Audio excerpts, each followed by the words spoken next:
अनंत कोटि श्री साईनाथ महाराज की जय। टीम साईं पूजा की तरफ से सभी साईं भक्तों को मेरा नमस्कार। आज हम साईं बाबा की कृपा से श्रवण करेंगे अध्याय 43 एंड 44। महासमाधि की ओर पूर्व तैयारी। समाधि मंदिर, ईंट का खंडन, 72 घंटे की समाधि, जोग का संन्यास, बाबा के अमृतुल्य वचन।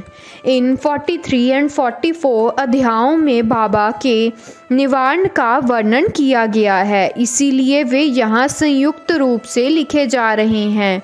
पूर्व तैयारी समाधि मंदिर। हिंदुओं में यह प्रथा प्रचलित है कि जब किसी मनुष्य का अंतकाल निकट आ जाता है तो उसे धार्मिक ग्रंथ आदि पढ़कर सुनाए जाते हैं। इसका मुख्य कारण केवल यही है कि जिससे उसका मन सांसारिक झंझटों से मुक्त होकर आध्यात्मिक विषयों में लग जाए और वह प्राणी कर्मवश अगले जन्म में जिस योनि को धारण करे उसमें उसे सद्गति प्राप्त हो। सर्वसाधारण को यह विदित ही है कि जब राजा परीक्षित को एक ब्रह्म ऋषि पुत्र ने श्राप दिया और 1 सप्ताह के पश्चात ही उसका अंतकाल निकट आया तो महात्मा शुकदेव ने उन्हें उस सप्ताह में श्रीमद् भागवत पुराण का पाठ सुनाया, जिससे उनको मोक्ष की प्राप्ति हुई। यह प्रथा अभी भी अपनाई जाती है।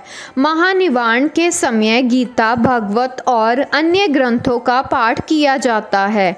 बाबा तो स्वयं अवतार थे, इसीलिए उन्हें ब्रह्म साधनों की आवश्यकता नहीं थी, परंतु केवल दूसरों के समक्ष उदाहरण प्रस्तुत करने के हेतु ही उन्होंने इस प्रथा की उपेक्षा नहीं की। जब उन्हें विदित हो गया कि मैं अब शीघ्र ही इस नश्वर शरीर को त्याग करूँगा, तब उन्होंने श्री वजय को राम विजय प्रकरण सुनाने की आज्ञा दी। श्री वजय ने 1 सप्ताह प्रतिदिन पाठ सुनाया। तत्पश्चात ही बाबा ने उन्हें 8 प्रहर पाठ करने की आज्ञा दी। श्री वजय ने उस अध्याय की द्वितीय आवृत्ति 3 दिन में पूर्ण कर दी और इस प्रकार 11 दिन बीत गए। फिर 3 दिन और उन्होंने पाठ किया। अब श्री वजय बिल्कुल थक गए, इसीलिए उन्हें विश्राम करने की आज्ञा हुई। बाबा अब बिल्कुल शांत बैठ गए और आत्मस्थित होकर वे अंतिम क्षण की प्रतीक्षा करने लगे। 2-3 दिन पूर्व ही प्रातःकाल से बाबा ने भिक्षाटन करना स्थगित कर दिया और वे मस्जिद में ही बैठने लगे और वे अपने अंतिम क्षण के लिए पूर्ण सचेत थे। इसीलिए वे अपने भक्तों को धैर्य तो बंधाते रहते, पर उन्होंने किसी से भी अपने महानिवारण का निश्चित समय प्रकट न किया। इन दिनों काका साहिब दीक्षित और श्रीमान बूटी के बाबा के साथ मस्जिद में नित्य ही भोज करते थे। महानिवारण के दिन आरती समाप्त होने के पश्चात बाबा ने उन लोगों को भी अपने निवास स्थान पर ही भोजन करने के लौट आने को कहा और फिर भी लक्ष्मीबाई शिंदे, भागोजी शिंदे, बियाजी, लक्ष्मण बाला, शिंपी और नाना साहिब निमोनकर वहीं रह गए। श्यामा नीचे मस्जिद की सीढ़ियों पर बैठे थे। लक्ष्मीबाई शिंदे को 9 रुपये देने के पश्चात बाबा ने कहा कि मुझे मस्जिद में अब अच्छा नहीं लगता, इसीलिए मुझे बूटी के पत्थर वाड़े में ही ले चलो और जहाँ मैं सुखपूर्वक रहूँगा। ये अंतिम शब्द उनके श्रीमुख से निकले और इसी समय बाबा बियाजी के शरीर की ओर लटक गए और अंतिम श्वास छोड़ दी। भागोजी ने देखा कि बाबा की श्वास रुक गई है। तब उन्होंने नाना साहिब निमोनकर को पुकार कर यह बात कही। नाना साहिब ने कुछ जल लाकर बाबा के श्रीमुख में डाला, जो बाहर लुढ़क आया। तभी उन्होंने जोर से आवाज़ लगाई, अरे देवा!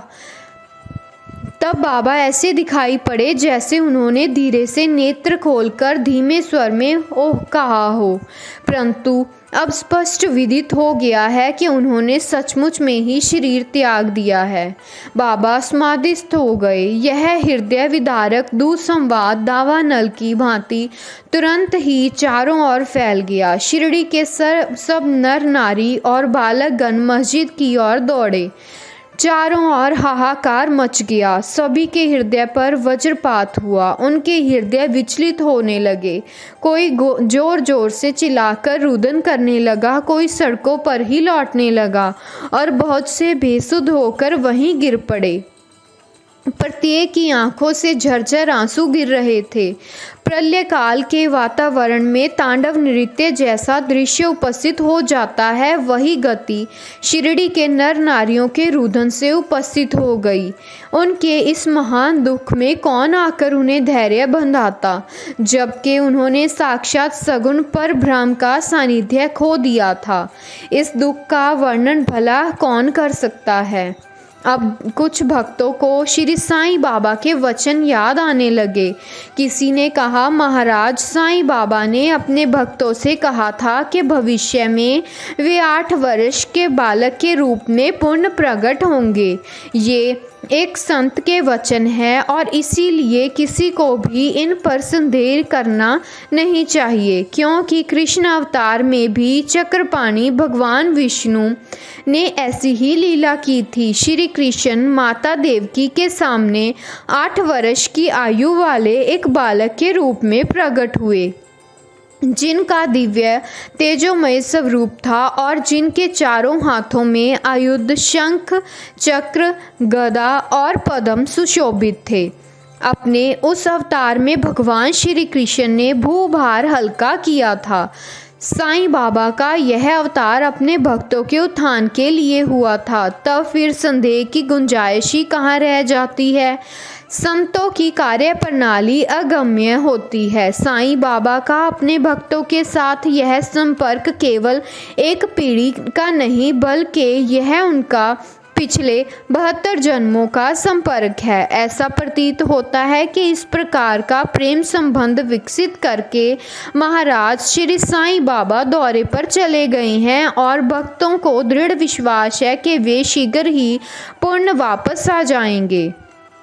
अब समस्या उत्पन्न हुई कि बाबा के शरीर की अंतिम क्रिया किस प्रकार की जाए। कुछ यवन लोग कहने लगे कि उनके शरीर को कब्रिस्तान में दफन कर उसके ऊपर एक मकबरा बनवा देना चाहिए। खुशाल चंद और अमीर शक्कर की भी यही धारणा थी, परंतु ग्राम्य अधिकारी श्री रामचंद्र पाटिल ने दृढ़ और निश्चयात्मक स्वर में कहा कि तुम्हारा निर्णय मुझे मान्य नहीं है। शरीर को वाड़े के अतिरिक्त अन्य कहीं भी नहीं रखा जाएगा।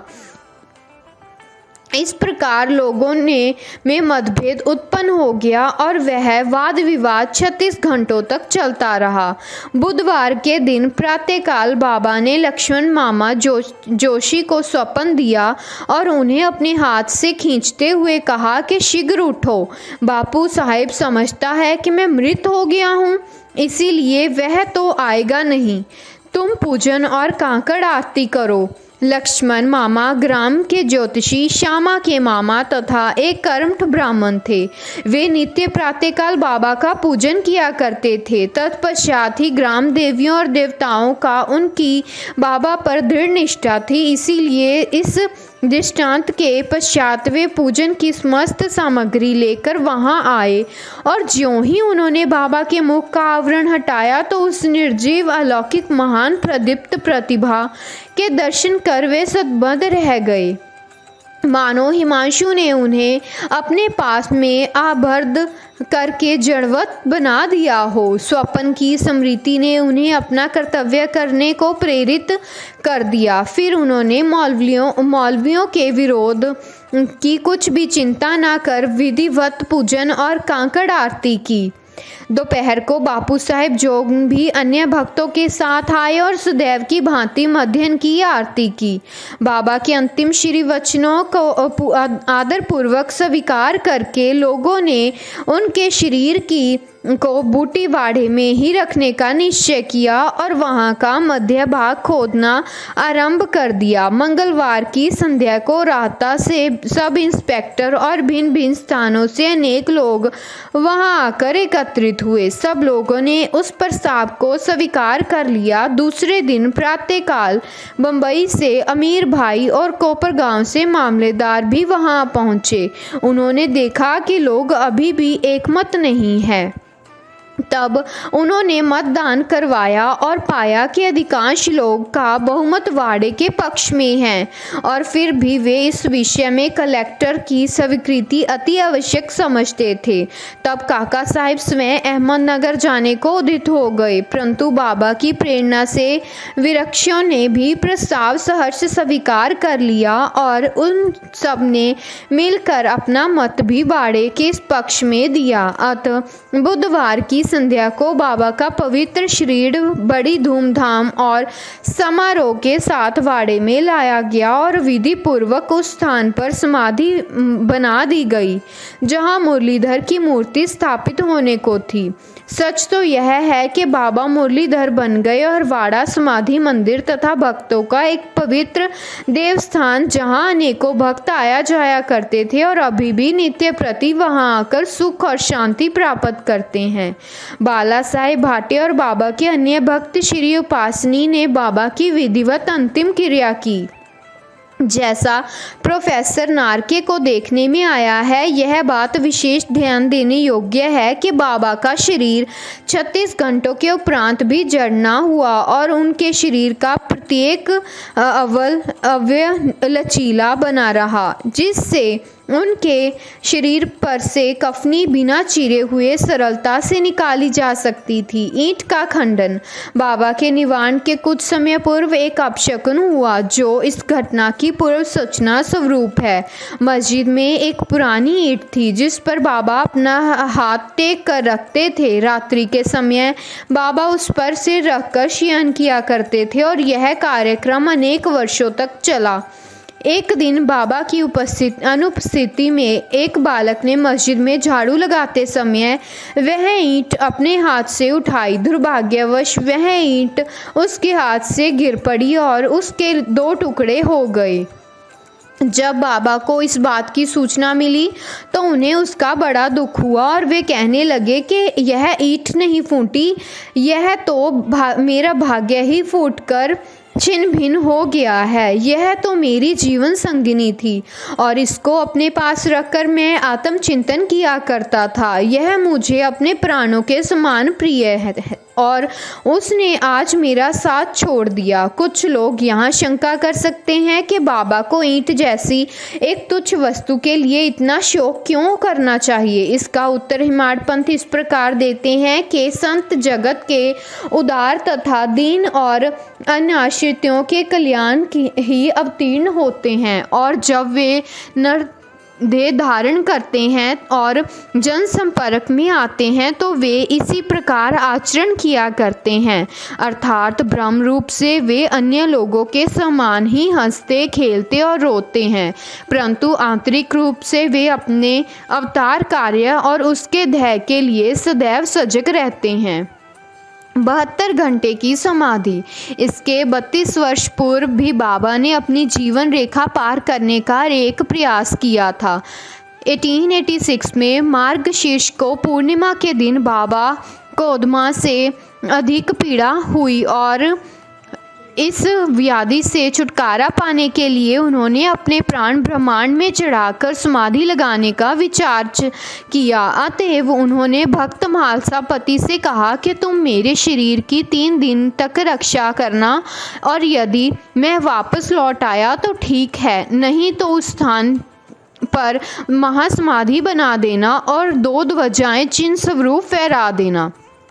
ऐसा कहकर बाबा रात में लगभग 10 बजे पृथ्वी पर लेट गए। उनका श्वासोच्छ्वास बंद हो गया और ऐसा दिखाई देने लगा कि जैसे उनके शरीर में प्राण न हो। सभी लोग, जिनमें ग्रामवासी भी थे, वहां एकत्रित हुए और शरीर के परीक्षण पश्चात शरीर को उनके द्वारा बताए हुए स्थान पर समाधिस्थ कर देने का निश्चय करने लगे, परंतु भक्त महालसापति ने उन्हें ऐसा करने से रोका और उनके शरीर को अपनी गोद में रखकर ही वे 3 दिन तक उसकी रक्षा करते रहे। 3 दिन व्यतीत होने पर रात को लगभग 3 बजे प्राण लौटने के चिन्ह दिखाई पड़ने लगे। श्वासोच्छ्वास पूर्ण चालू हो गया और उनके अंग प्रत्यंग हिलने लगे। उन्होंने नेत्र खोल दिए और करवट लेते हुए वे पूर्ण और इस प्रसंग का तथा अन्य प्रसंगों पर दृष्टिपात कर अब हम यह पाठकों पर छोड़ते हैं कि वे ही इसका निश्चय करें कि क्या बाबा अन्य लोगों की भांति 3.5 हाथ लंबे एक देहधारी मानव थे, जिस देह को उन्होंने कुछ वर्षों तक धारण करके और पश्चात छोड़ दिया, या स्वयं आत्म ज्योति स्वरूप थे। 5 महाभूतों से शरीर निर्मित होने के कारण उसका नाश और अंत को सुनिश्चित ही है, परंतु सद्वस्तु आत्मा अंतकरण में है, वही यथार्थ में सत्य है। उसका ना रूप है, ना अंत और ना ही नाश। यदि शुद्ध चैतन्य घन या ब्रह्म इंद्रियों और मन पर शासन और नियंत्रण रखने वाला जो तत्व है वही साईं है, जो संसार के समस्त प्राणियों में विद्यमान और जो सर्वव्यापी है। अपना अवतार कार्य पूर्ण करने के लिए उन्होंने देह धारण किया तथा कार्य पूर्ण होने पर उन्होंने उसे त्याग कर पूर्ण अपना शाश्वत और अनंत स्वरूप धारण कर लिया। श्री दत्तात्रेय के पूर्ण अवतार गांगनापुर के नरसिंह सरस्वती के समान ही श्री साईं भी सदैव वर्तमान है, और उनका निवारण तो एक औपचारिक बात है। वे जड़ और चेतन सभी पदार्थों में व्याप्त है तथा सर्वभूतों के अंतकरण के संचालक और नियंत्रण करता है। इसका अभी भी अनुभव किया जा सकता है और अनेकों के अनुभव में आ भी चुका है कि जो अनन्य भाव से उनके शरणागत हो चुके हैं और जो पूर्ण अंतकरण से उनके उपासक हैं। यद्यपि बाबा का स्वरूप अब देखने को नहीं मिल सकता, फिर भी यदि हम शिरडी को जाए तो हमें वहाँ उनका जीवित सदृश्य चित्र मस्जिद द्वारका माई को शोभायमान करते हुए अभी भी देखने में आएगा। यह चित्र बाबा के एक प्रसिद्ध भक्त कलाकार श्री श्याम राव जयकर ने बनाया था। एक कल्पनाशील और भक्त दर्शक को यह चित्र अभी भी बाबा के दर्शन के समान ही संतोष और सुख पहुंचाता है। बाबा अब देह में स्थित नहीं है, परंतु वे सर्वभूतों में व्याप्त हैं और भक्तों का कल्याण पूर्वत ही करते रहे हैं और करते रहेंगे, जैसा कि वे संदेह दे कर गए थे। और बाबा संतों के समान अमर है, और चाहे वे नर देह धारण कर लें जो कि एक आवरण मात्र है, परंतु वे तो स्वयं भगवान श्री हरि हैं, जो समय समय पर भूतल पर अवतीर्ण होते हैं। बापू साहिब जोग का संन्यास, जोग के संन्यास की चर्चा कर हिमाड़ पंथ यह अध्याय समाप्त करते हैं। और श्री सखा राम हरि और बापू साहिब जोग के पूर्ण प्रसिद्धि वारकरी विष्णु बुवा जोग के काका थे।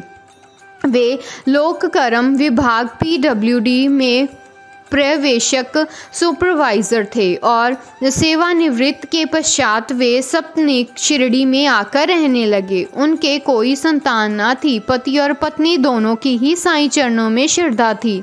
वे दोनों अपने दिन उनकी पूजा और सेवा में व्यतीत करने लगे। और मेघा की मृत्यु के पश्चात बापू साहिब जोग ने बाबा की समाधि पर्यंत मस्जिद और चावड़ी में आरती की। उनको साठेवाड़ा में श्री ज्ञानेश्वरी और एक नाथी भागवत का वाचन तथा उसका भावार्थ श्रोताओं को समझाने का कार्य भी दिया गया तथा इस प्रकार अनेक वर्षों तक सेवा करने के पश्चात उन्होंने एक बार बाबा से प्रार्थना की कि हे मेरे जीवन के एकमात्र आधार, आपके पूजनीय चरणों का दर्शन कर समस्त प्राणियों को परम शांति का अनुभव होता है। मैं इन श्री चरणों की अनेक वर्षों से निरंतर सेवा कर रहा हूँ, परंतु क्या कारण है कि आपके चरणों की छाया के सन्निकट होते हुए भी मैं उनकी शीतलता से वंचित हूँ। मेरे इस जीवन में कौन सा सुख है यदि मेरा चंचल मन शांत और स्थिर बनकर आपके श्री चरणों में मगन नहीं होता? क्या इतने वर्षों का मेरा संत समागम व्यर्थ ही जाएगा? मैं जीवन में वह शुभ घड़ी अब कब आएगी जब आपकी मुझ पर कृपा दृष्टि होगी? भक्त की प्रार्थना सुनकर बाबा को दया आ गई। उन्होंने उत्तर दिया कि थोड़े ही दिनों में अब तुम्हारे शुभ कर्म समाप्त हो जाएंगे तथा पाप और पुण्य जलकर शीघ्र ही भस्म हो जाएगा, और मैं तुम्हें उस दिन ही भाग्यशाली समझूंगा जिस दिन तुम ऐन्द्रिक विषयों को तुच्छ जानकर समस्त पदार्थों से विरक्त होकर पूर्ण अनन्य भाव से ईश्वर भक्ति का संन्यास धारण कर लोगे। कुछ समय पश्चात बाबा के वचन सत्य सिद्ध हुए और उनकी स्त्री का देहांत हो गया, और पर उनकी अन्य कोई आसक्ति शेष न थी। वे अब स्वतंत्र हो गए और उन्होंने अपनी मृत्यु के पूर्व संन्यास धारण कर अपने जीवन का लक्ष्य प्राप्त कर लिया। बाबा के अमृतुल्य वचन दयानिधि कृपालु श्री साईं समर्थ ने मस्जिद द्वार कमाई में एक बार निम्नलिखित सुधोपन वचन किए, और जो मुझे अत्यधिक प्रेम करता है वह सदैव मेरा दर्शन पाता है। उसके लिए मेरे बिना सारा संसार सूना है। वह केवल मेरा ही लीलागान करता है, वह सतत मेरा ही ध्यान करता है और सदैव मेरा ही नाम जपता है। जो पूर्ण रूप से मेरी शरण में आ जाता है और सदा मेरा ही स्मरण करता है, अपने ऊपर उसका यह ऋण मैं उसे मुक्ति आत्म उपलब्धि प्रदान करके चुका देता हूँ। जो मेरा ही चिंतन करता है और मेरा प्रेम ही जिसकी भूख प्यास है, और जो पहले मुझे अर्पित किए बिना कुछ भी नहीं खाता, मैं उसके अधीन हूँ।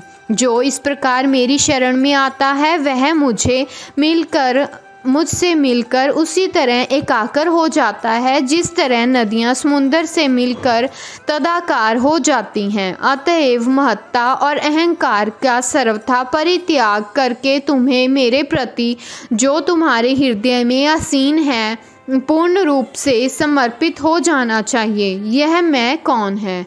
श्री साईं बाबा ने अनेक बार समझाया है कि यह मैं कौन है। इसमें मैं को ढूंढने के लिए अधिक दूर जाने की आवश्यकता नहीं है। तुम्हारे नाम और आकार से परे मैं तुम्हारे अंतःकरण और समस्त प्राणियों में चैतन्य घन स्वरूप हूँ और विद्यमान हूँ, और यही मैं का स्वरूप है। ऐसा समझकर तुम अपने को तथा समस्त प्राणियों में मेरा ही दर्शन करो। यदि तुम इसका नित्य प्रति अभ्यास करते रहोगे तो तुम्हें मेरी सर्वव्यापकता का अनुभव शीघ्र ही हो जाएगा और मेरे साथ अभिन्नता प्राप्त हो जाएगी। अतः हेमाड पंथ पाठकों को नमन कर उनसे प्रेम और आदर पूर्वक विनम्र प्रार्थना करते हैं कि उन्हें समस्त देवताओं, संतों और भक्तों का आदर करना चाहिए। बाबा सदैव कहा करते थे कि जो दूसरों को पीड़ा पहुंचाता है वह मेरे हृदय को दुखी करता है तथा मुझे कष्ट पहुंचाता है। इसके विपरीत जो स्वयं कष्ट सहन करता है वह मुझे अधिक प्रिय है। बाबा समस्त प्राणियों में विद्यमान है और उनकी हर प्रकार से रक्षा करते हैं।